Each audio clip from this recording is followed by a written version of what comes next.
LOMA, which is actually something else. But a LOMAR is a letter of map revision. A letter of map revision is the providing provision of technical data, of engineering data to the Federal Emergency Management Agency, which states either due to some physical change that we have done here on the ground, such as a retention basin, or because we have widened a bridge, replaced a culvert, done a bunch of fill, because of something that we have done, we have changed the map.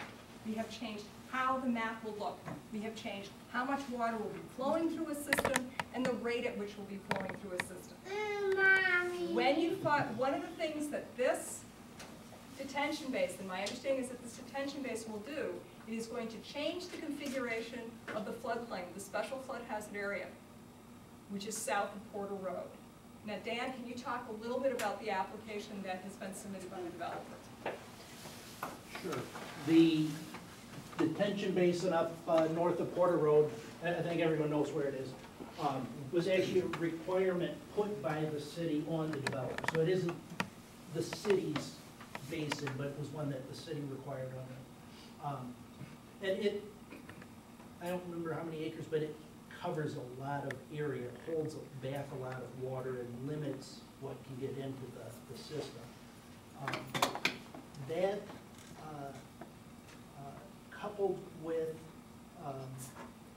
the developer's interest in Westfield Meadows, they took it upon themselves to perform the engineering, or have the engineering done, so that they could submit a letter of map revision, or application for a letter of map revision.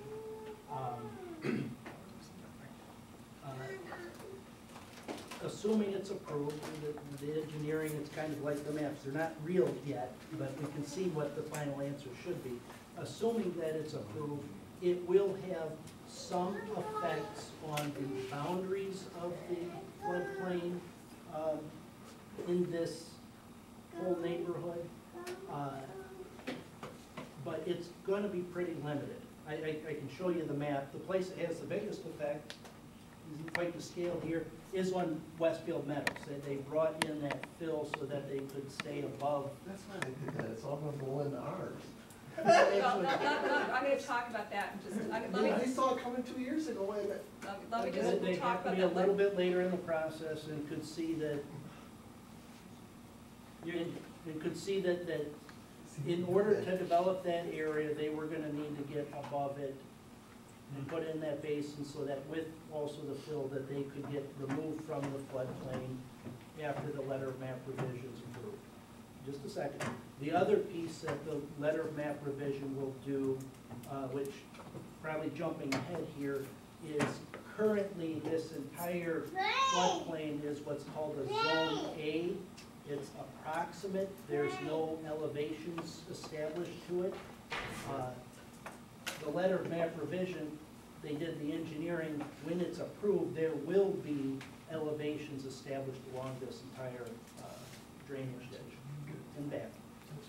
You mentioned in the beginning there, I just kind of got lost there. You said it was the developers that decided to do this retention basin? The retention basin was required of them by the city. But the city, I thought you said you didn't have anything, like, you didn't force them to do that. They were required to do they were required to dig a basin and come up with land to do that.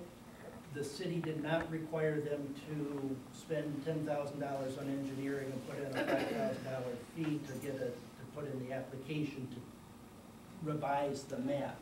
Are you saying I'm that really in order confused. so I want to ask a question. In order for them to get approval of their subdivision, the way they Because wanted to do it, Because of the drainage and at the time, nobody has seen the floodplain maps, but because of just general stormwater concerns, the city required this in order to allow the development.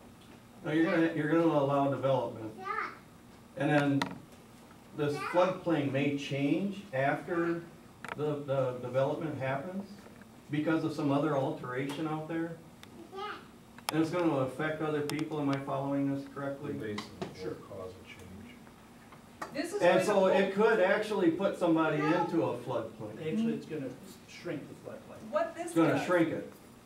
Okay. This Not a acts- lot, but it will, and it will affect some people. Maybe somebody across the street lucks out and you don't. Well, write that down, and you said it's gonna shrink it. 'Cause- I'll show you, I got the map in back. Well, I don't, you know, nature is nature, and this technology and engineering and guessing and should be, you know, something needs to change. But, you know, like I said, I'm confused, I'll just sit here. Well, I got another question for later, but do just you go have on. questions? Yeah, I have a question. The map you have now, does that show actually structures on it? 'Cause I had that question a couple months ago. I'm pretty sure my house is in there, it just cuts the corner, but I haven't received anything one way or the other from anybody, mortgage company or whoever, that I'm in the floodplain. Yeah, so I mean, you're out. You're out, Mark. Let me grab the elevation. Okay, I got it right here. Okay.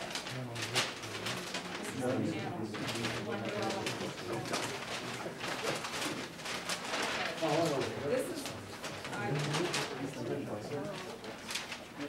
you want to look really quickly, this is not going to show any houses at this point in time, this map right there. What the retention basin works as is, yeah, think of it as a giant empty swimming pool. And when it starts to rain, and the water is coming down the stream, this continues, no, I won't throw it on the screen, that was classic. See a bill coming to the state already. The water is coming down the stream here. There is no stream. Well, there is a drainage pattern. The water is coming down the drainage pattern. I This, got a question about that zone A. When I called Washington, they said that zone A is like the worst place you could be.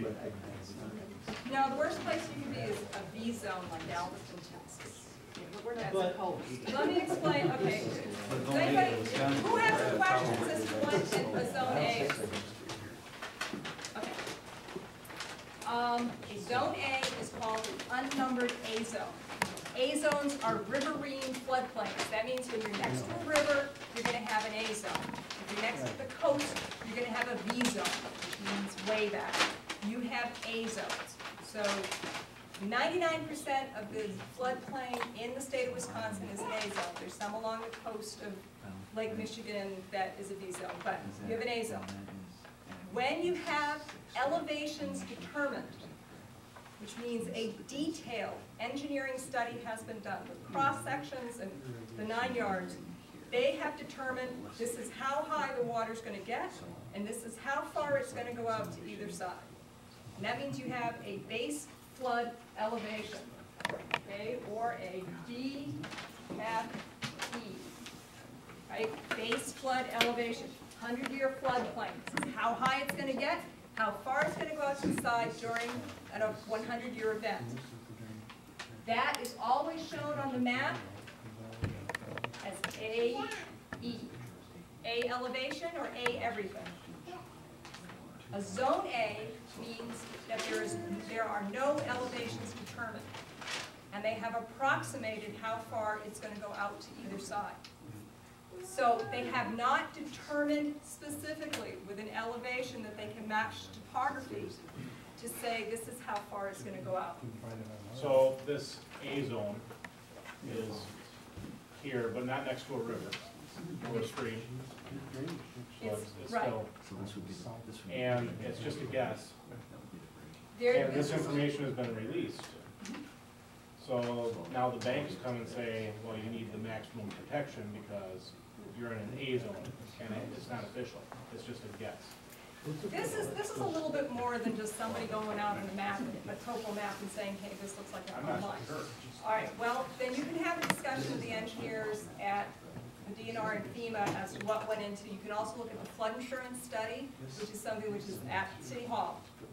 Okay, this one, there are some A zones that that are basically the ones that were done in the 80s and the 90s, mostly the 70s and the 80s, that we're looking at a topographic map and saying, gee, you know, we had water come up to here based on what people have told us, and they drew a line on a 10-foot contour map, which meant they could have been off by 6 feet. as far as height, because they were using 10-foot intervals on the contours. This is based on better topographic data and a limited amount of engineering looking at the, according to Chris Olds, who's the mapping person up in the office, I asked him, he said that they had looked at 2 bridges that are in the area and the effect that they had had. So it's called a limited detail study. All right. As for this being the worst, it is in some ways one of the more complicated areas to be in. And the reason that it's complicated is that under typical circumstances, you're a homeowner, you're sitting out here, I want to put an addition on my house, I want to build a new home or whatever, I'm in an A zone. Well, I don't know where that BFE is, so I don't know how high I have to go. Because federal requirements under the NFIP require you to be at or above the base flood elevation. In NR 116, the state standards require you to be 2 feet above. If it's new construction. All right. Well, if you don't, What, give me a date here. for a new construction. 1954? No. If you're post, if you're doing it today. After August 19th, 2008. Yes. I'm talking new construction, never had a permit before, walking in the door with your plans. That's when I say new construction, that's what I mean. So, if you were doing new construction, you have to know how high you have to be in order to be out of the floodplain to meet the requirements of 44 CFR 60.3, the National Flood Insurance Program requirements, and NR 116. Let me lock on to what you're saying right Yeah. now. So you're saying the houses after 2008, they gotta be another 4 feet above us to build in that area? I don't know, because we don't know, but that's what I'm trying to say, is we don't know the BFE yet. But according to what Dan says, the developer has done an engineering study, which is going to determine the base flood elevations for this area. They just mean they don't know for certain. Right now, they don't know for certain, but They according won't know for certain unless it actually happens. they have currently submitted, my understanding is they've submitted the plans for review at the DNR, and they're going to be going to review it at FEMA, and if they meet FEMA standards and FEMA believes the numbers, and they're gonna put a base flood elevation out there, Right, and the map will believe in be the changed. numbers and it's kind of a guess and, anyway, we're in an earthquake area too. Do Yeah. you All guys right, get that? okay, I'm gonna stop right here. I'm gonna stop right here. Okay. I work really hard at my job, and I am here to help you. Now, I cannot give you answers about the engineering, and if you want that, I will pack everything up, I will leave, and I will get someone here who can answer your engineering questions. Why didn't they come Okay? along? Because my assumption was, based on the questions that I received, and what I thought people wanted, is they wanted to talk about the National Flood Insurance Program and insurance requirements. If you want to go and discuss the maps, then you need to get FEMA and FEMA up here basically at this point. Why? When's that gonna happen? I could put in a call tomorrow and they may say, no, we're not coming. I won't tell you when they're coming, but I'll put in a call tomorrow. See if they'll come. Well, if that's what's gonna answer these questions around there, I'm just saying that No, you're not listening to some of what's being said. You're saying it's a guess, we're in an earthquake. You're not even trying to grasp the half of the answer that you're. well, I'm just trying to grasp where this flood insurance is coming from, and that's the baseline story that's happening here. the reason, what It, this, it, it's all, these lines are drawn. Go back about 3 years, 2005-ish, when the process started. Map modernization, nothing to do with Rock County, nothing to do with Evansville. FEMA is going through the process of updating their maps throughout the entire country. this actually started in 1999 or 2000. Rock County's turn happened to come along around 2005, partly just by chance, partly because of amounts of development in the county, not Evansville, but in the county versus other counties in Wisconsin that are gonna come next year. It was our turn. They went through their process of updating the map, and in your specific neighborhood, they looked at, here's this drainage ditch. Doesn't need to be a river, but it does have some sort of flood-prone action to it. And we all know that in, 2004, 4, there was a lot of attention about, hey, our basement, or not our basements, but our backyards are full of water. The county couldn't ignore that there's flooding action in an area that's currently, or at that time, being developed. But that wasn't due to the river, that was due to the engineer's drainage ponds. They're related, but in any case, the county said, don't ignore this drainage ditch. It needs to be considered as part of this study countywide. Basically, limited funds.